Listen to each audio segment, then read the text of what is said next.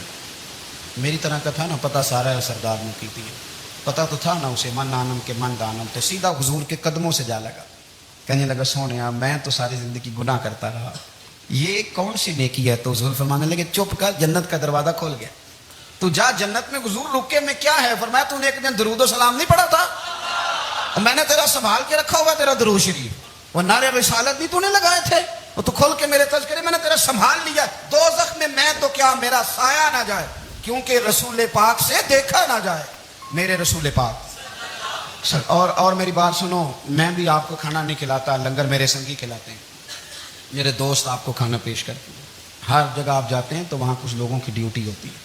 لیکن ترمذی شریف سیاستہ کی حدیث ہے, حضرت انس نے پوچھا تھا حضور قیامت میں کہاں ملیں گے؟ فرمایا حوض کوثر پہ. حضور وہاں انس پانی پلائیں گے کہ بلال پلائیں گے کہ سہیب پلائیں گے؟ فرمایا نہیں, امت پیاسی آئے گی تو میں اپنے دستے مبارک سے پانی پلاؤ. حضور وہاں نہ ملے تو فرمایا پل صراط پہ آؤ, امت گزرے گی تو میں رب سلیم کی دعائیں کروں گا. تو اعلیٰ حضرت فرماتے ہیں جب حضور دعا کر رہے ہیں تو ڈرنے کی ضرورت کیا ہے؟ خدا کی رضا چاہتے ہیں دو عالم, خدا چاہتا ہے رضائے محمد, رضا اب پل سے وجد کرتے گزری کہ ہے رب سلم دعائے محمد صلی اللہ. تو حضور وہاں ملاقات نہ ہوگی تو پھر اس حدیث کو بھی یہ حدیث مضبوط کر دے گی. حضور فرمانے لگے پھر میزان عمل پہ آ جانا, امت کے عمل تول رہے ہوں گے اور میں کامیابی کی دعائیں مانگ رہا ہوں گا. تو جس کے لیے حضور دعا مانگیں گے ناکام ہوگا, ناکام ہوگا. اپنے بچوں کو حضور کی محبت سکھائیں, نبی پاک صلی اللہ علیہ وسلم کی غلامی کریں. آپ کا رشتہ نبی پاک کے ساتھ مضبوط ہونا چاہیے, آپ کے تعلقات حضور کے ساتھ مضبوط ہونے چاہیے. اور آپ نے دائیں بائیں نہیں دیکھنا کہ پراپوگنڈا کیا ہے, لوگ کیا کہہ رہے ہیں. لوگوں کو دیکھ کے جو لوگ رستہ بناتے ہیں وہ پیچھے رہ جاتے ہیں. آپ نے یہ دیکھنا ہے کہ میرا حضور سے نسبت کا تعلق مضبوط ہے, کوئی کدھر جا رہا ہے اس سے ہمیں کوئی تعلق. اس وقت عالمی حالات کیا ہیں, قومی حالات کیا ہیں, معاشی حالات کیا ہیں, جرنلسٹ کیا کہہ رہے ہیں فلانے کے, ہمیں اس سے غرض نہیں ہے. ہمیں تو اتنا پتہ ہے کہ ہم نے اپنے نبی کو راضی کرنا. تو اس لیے خوبصورت محافل کا ذکر کریں, خوبصورت سورہ کوثر ہے, پھر میرے رسول پاک کی شانوں کا ذکر فرمایا, پھر حضور کی عظمتوں کا بیان. نبی پاک علیہ السلام کے جب صاحبزادے کا وصال ہو گیا, کچھ لوگوں نے کہا کہ کوئی نہیں معاذ اللہ یہ تھوڑی دیر کی بات ہے، ان کا تو بیٹا ہی کوئی نہیں، تو نام آگے کیسے چلے گا، یہ تو معاذ اللہ ابتر ہیں، نسل ختم ہو گئی۔ تو اللہ کریم نے فرمایا محبوب انا اعطیناک الکوثر، بے شک ہم نے آپ کو خیر کثیر عطا فرمائی۔ خیر کثیر کے بڑے معنی ہیں محبوب، ہم نے بڑی شانیں دی، بڑی عظمتیں دی، بڑا نوازا۔ فصلی لربک وانحر، بس آپ اپنے رب کے لیے نماز پڑھیں اور قربانی کریں۔ انا شانئک هو الابتر، بے شک آپ کا دشمن ہی جڑ کٹا ہے، آپ کا دشمن ہی بے نام و نشان ہوگا۔ آپ کا دشمن کہاں گئی؟ ابو جہل کی اولاد۔ کون کہتا ہے کہ میں عتبہ عتیبہ شعبہ کی اولاد ہوں؟ کون کہتا ہے کہ میں یزید کا بیٹا ہوں؟ دشمن ہی جڑ کر۔ اللہ تبارک و تعالیٰ نے سورۃ الاعراف کی آیت نمبر 31 میں فرمایا کہ وَكُلُوا وَاشْرَبُوا، فرمایا اور کھاؤ اور پیو، وَلَا تُسْرِفُوا، حد سے نہ بڑھو، اسراف نہ کرو، فضول خرچی نہ کرو، اس لیے کہ إِنَّهُ لَا يُحِبُّ الْمُسْرِفِينَ، اللہ اسراف کرنے والوں کو پسند نہیں کرتا۔ بنو عامر ایک قبیلہ تھا، حج کے لیے آیا کرتا تھا۔ دور جاہلیت میں بھی لوگ حج کرتے تھے، اگرچہ اپنی طریقوں پر کرتے تھے۔ تو قبیلے کے لوگ حج کے لیے آتے تو وہ بہت کم کھانا کھاتے، جب حج پہ آتے بہت تھوڑا، گوشت اور چکنائی تو بالکل استعمال ہی نہیں کرتے تھے۔ نبی پاک صلی اللہ تعالیٰ علیہ وسلم کے بعد صحابہ نے عرض کی یا رسول اللہ صلی اللہ تعالیٰ علیہ وسلم، حضور ہمارا زیادہ حق نہیں بنتا کہ ہم بھی کچھ چیزوں سے پرہیز کریں؟ اب آپ اندازہ فرمائیں کہ کچھ لوگ ایسے ہیں کہ جو روز شام کو گوشت کے ساتھ کچھ کھاتے ہیں، گوشت کھائیں گے یا گوشت ملا کچھ کھائیں گے، تو ان کو پورے حج کے سارے دن ہی منع کر دیا جائے، اور چکنائی اور گھی استعمال نہیں کرنا، تو کون شخص ہے جو اس کے بغیر رہ پائے گا؟ تو صحابہ نے عرض کیا کہ یا رسول اللہ صلی اللہ تعالیٰ علیہ وسلم ہم بھی یہ کام نہ کریں، ہمارا زیادہ حق نہیں؟ تو اللہ تعالیٰ نے آیت نازل کر دی، فرمایا نہیں، کلوا واشربوا، کھاؤ بھی اور پیو، بس ولا تسرفوا، حد سے نہ بڑھنا، اسراف نہ کرنا، فضول خرچی نہ کرنا، جو بھی کھاؤ پیو حد میں رہ کے۔ کھانے پینے سے اسلام منع نہیں کرتا، لیکن ولا تسرفوا، حد سے تجاوز ہے۔ کیا معنی ہے اس کا؟ ایک معنی تو یہ ہے کہ جب تم کھاؤ تو تم حدود میں رہ کے کھاؤ گے، حلال حرام کی تمیز رکھ کے کھاؤ گے۔ تم مسلمان ہو، تمہارے اوپر کچھ ضروریات ہیں، ایسا نہیں ہو سکتا کہ جو تمہارے سامنے آیا تم کھا جاؤ۔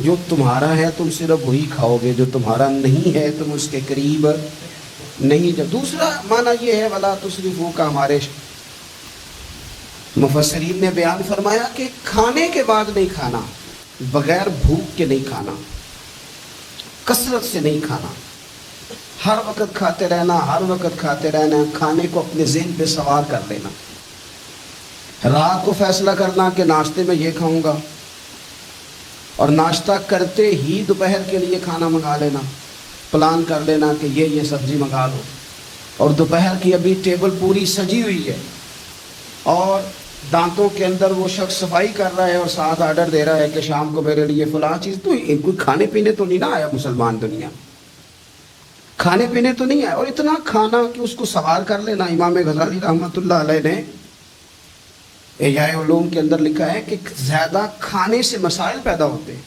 شہوت زیادہ بڑھتی ہے، زیادہ کھانے سے غلط خیالات زیادہ آتے ہیں۔ اس لیے صحیح حدیث میں موجود ہے، نبی پاک صلی اللہ علیہ وسلم نے جوانوں سے فرمایا تھا کہ اے جوانوں کے گروہ، یا نکاح کر لو، اور اگر طاقت نہیں رکھتے تو روزے رکھا کرو، اس لیے کہ فاقہ شہوت کو کم کرتا ہے برے خیالات کو۔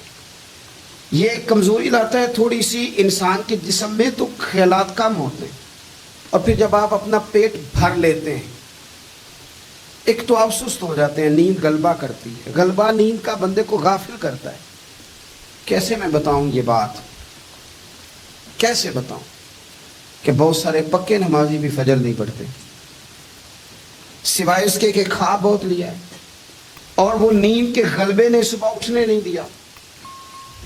غفلت پیدا ہوتی ہے، شہوت پیدا ہوتی ہے، اور جب آپ کا ذوق بن جاتا ہے زیادہ کھانے کا، پھر آپ کی ذہن کی مشقت بڑھ جاتی ہے، آپ پھر زیادہ کوشش کرتے ہیں، سکون زندگی میں ختم ہو جاتا ہے، پھر یہ بھی کمانا ہے، وہ بھی کمانا ہے، یہ بھی کرنا ہے، خواہشات بڑھتی ہیں، آپ کا معاملہ آگے کی طرف نکل جاتا ہے۔ کوشش کریں زندگی کے اندر آپ اعتدال کے ساتھ، یعنی اسلام کھانے سے تھوڑی منع کر رہا ہے، کھانے سے منع نہیں کیا جا رہا آپ کو حد سے بڑھنے سے اعتدال میں رہ کے آپ یہ کام کریں، اعتدال میں رہ کے آپ کچھ چیزوں سے بچیں، معتدل رکھیں اپنے آپ کو۔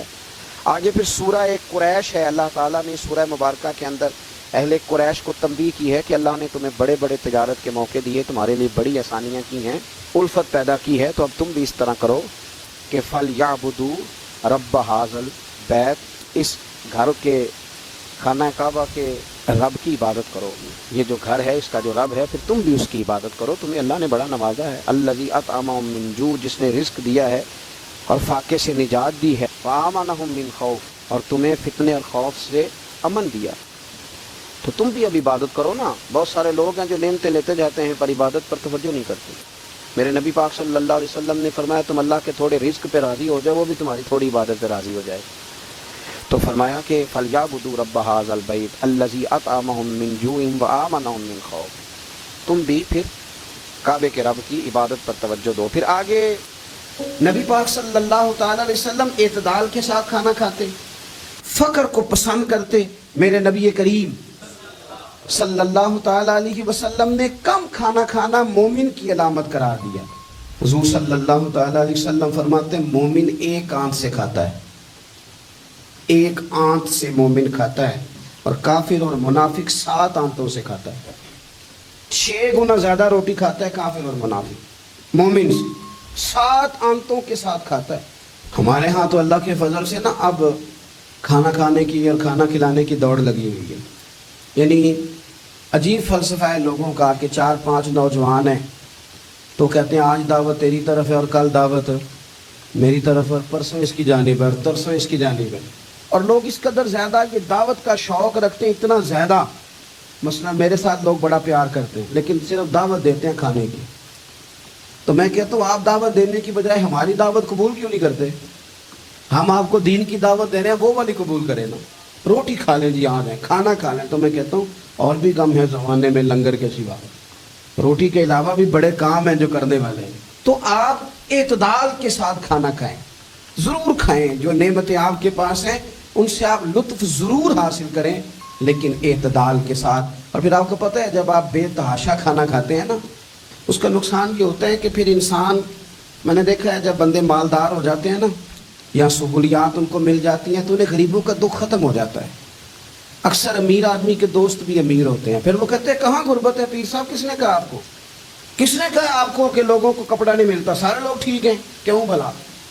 اس لیے کہ وہ امیر تھا تو اب دوستی بھی امیروں کے ساتھ ہو گئی، پھر نہ کچے مکان نظر آنے بند ہو جاتے، پھر چوک میں دیہڑی کے لیے کھڑے مزدور نظر آنے بند ہو جاتے ہیں، پھر ہسپتال میں کبھی جاؤ نا، میں نے یہ نظام دیکھا ہے، ایسے نوجوان بھی ہیں جو میڈیکل سٹور والے سے کہہ رہے ہوتے ہیں کہ شناختی کارڈ رکھ لے، اماں کے لیے مجھے گولیاں جلدی دے دے، میرا بھائی آتا ہے تو مجھے پیسے دیتا ہے۔ یہ لوگ بھول جاتے ہیں نا، اس لیے کہ ہم تو اب چیزیں جو ہیں وہ ہوم ڈیلیوری پہ لے رہے ہیں، پیسے ہی بڑا ہے، ہمیں کب یاد رہے گا کہ کوئی بھوکا ہے، ہمیں کب یاد رہے گا؟ لیکن یہ تب ہے جب آپ کبھی بھوکا رہنا سیکھے، آپ کی طبیعت میں ہو۔ میرے رسول پاک علیہ السلام نے فقر اختیار کیا تاکہ پتہ چلے غریب کی بھوک کی تکلیف کیا ہے۔ دیکھو حضرت یوسف علیہ نبینا علیہ السلام کے بارے میں امام غزالی نے لکھا ہے کہ جناب یوسف علیہ السلام نے تو غلہ جمع کر لیا تھا مصر میں، آپ نے خواب دیکھی تھی تو غلہ آپ نے جمع کر لیا، باقی سب علاقوں میں فاقہ تھا، غربت تھی، قحط تھا۔ مصر کے لوگ سکون کے ساتھ 3 ٹائم پیٹ بھر کے کھانا کھاتے تھے، اور آپ نے سب اپنے ملک میں آسانی کی تھی کہ آرام سے کھانا کھاؤ، لیکن جناب یوسف خود ایک دن میں 1 روٹی کھاتے، بھوکے رہتے، بھوکے، فاقہ کاٹتے۔ لوگوں نے کہا حضور آپ خزانوں کے مالک ہیں اور آپ جو ہیں وہ کھانا نہیں کھاتے، کیا مقصد ہے؟ تو آپ فرمانے لگے اس لیے نہیں کھاتا، اگر میں نے بھی پیٹ بھر کے کھانا شروع کر دیا تو پھر بھوکے لوگوں کا درد میرے سینے سے نکل جائے۔ پھر اس بھوک کی او میرے بھائی اب تو گاؤں سے آ کر پڑھنے والے بھول ہی گئے ہیں کہ کس کی ماں نے کتنا زیور بیچا تھا. لوگوں کو بھول جاتا ہے جب کسی مقام پہ پہنچ جاتے ہیں, پیسہ آ جاتا ہے, عہدہ مل, بھول جاتے ہیں لوگ. فرمانے لگے اس لیے بھوکا رہتا ہوں تاکہ بھوکوں کی تکلیف کا مجھے احساس ہو, اس لیے بھوکا رہتا ہوں. اگر آپ کی طبیعت احساس والی ہے نا, احساس والی, میں کیا کروں. مجھے کہنے دیں یہ بات آپ کہ امیر کے فریزر میں اتنا پھل خراب ہو جاتا ہے جتنے سے غریب کی ماں کی شوگر کی 2 مہینے کی دوائی آ جاتی ہے. کہ مجھے یہ نہیں نہ بتانا چاہتا کہ فریزر خالی رہ جائے میرا. مجھے کیا لینے دیں آپ یہ بات, کیا لینے دیں کہ بہت سارے لوگوں کے کپڑوں کے اتنے پیسے دھوبی لے لیتا ہے جتنے کپڑوں سے شاید کئی غریب ماؤں کے دوپٹے اور چادریں بن جائیں. لیکن یہ کہ وہ کپڑے دھوبی نہیں استری کرے گا تو ہماری شان کا کیا بنے. کرو یار, لیکن تھوڑا سا نا, میں نے پچھلے جمعے بھی کہا تھا, اور راشن بنٹن والے لوگوں کو عیدوں بعد بھی بھوک لگ دیجیے. یہ جو پیٹ کی بھوک ہوتی ہے نا, یہ بندے سے بڑا کچھ کراتی ہے. آپ اس کیفیت کو سمجھیں, تھوڑا سا اپنا کھانا کم کریں تاکہ دوسروں کا احساس پیدا ہو. تھوڑا سا نا ہوٹل کا پھیرا کم کریں. اور لوگ کہتے ہیں کہ نہیں وہ پیر صاحب ساری دنیا ٹھیک ہے, آپ کا تعلق کس کے ساتھ ہے. چلنا میرے ساتھ, میں نے پورا پاکستان گھوما ہے, میں آپ کو وہ والے شہر دکھا سکتا ہوں کہ جہاں لوگ کہتے ہیں کہ روٹی کھائیں کہ دوائی کھائیں. تو بھوکے رہ کے جو مر جانا ہے تو دوائی لینے دو, تو روٹی کھاتے. عزیز دوست, اعتدال ویسے بھی زندگی میں وہ بندہ تنگ نہیں ہوتا جو اعتدال کے ساتھ چلتا ہے. جو درمیانی چال چلے وہ پریشان ہے. بہت زیادہ کھانا کھانے کا رواج آ گیا. اور پھر یہ کہ کچھ چیزیں بطور فیشن کے بھی, یعنی میں, لوگ کہتے ہیں برگر کا اور پیزے کا رواج بہت زیادہ ہے. میرا ذاتی اس میں رائے یہ ہے کہ بہت سارے لوگ ہیں جو پیزے برگر کو آج بھی پسند نہیں کرتے. لیکن مصیبت یہ ہے کہ یہ کھانا فیشن ہے. کہ نہیں کھائیں گے تو لوگ ہمیں امیر کیسے کہیں گے, نہیں کھائیں گے تو لوگ پڑھا لکھا کیسے کہیں گے, جدید دنیا کا بندہ کیسے مانے گا اگر نہیں کھائیں گے. نہ کریں ایسا, سادی غذا کھائیں اور بہت زیادہ کھانا کھانے سے اپنے آپ کو بچائیں. نبی پاک صلی اللہ تعالی علیہ وسلم خزانوں کے مالک ہیں, خزانوں کے. لیکن حضور نے نا فقر اختیار کیا, تھوڑا کھایا. یہ حدیث کبھی دل کی تختی پہ لکھ لیں تو کام آئے گی. یعنی کون سا ایسا گھر ہے جس میں شام کو روٹی نہ پکے تو قیامت نہ کھڑی ہو. عورتیں احتجاج نہ کر دیں, بلکہ روٹی نہ پکنا تو دور کی بات ہے, بچوں کی مرضی کی نہ پکی ہو تو وہ چیزیں توڑتے ہیں. لیکن قربان جائیں, ادھر دیکھو نا, کچھ ہمارے اوپر ہمارے دین کی بھی تو ذمہ داریاں ہیں نا. ہم نبی پاک سے محبت کرنے والے ہیں, کچھ سرور کائنات کی غلامی کے بھی تو قرض ہے نا ہمارے ذمہ. میرے نبی پاک صلی اللہ علیہ وسلم کی پیاری زوجہ ام المومنین عائشہ صدیقہ رضی اللہ تعالیٰ عنہ فرماتی ہیں, مدینہ شریف آنے سے لے کر حضور کے وصال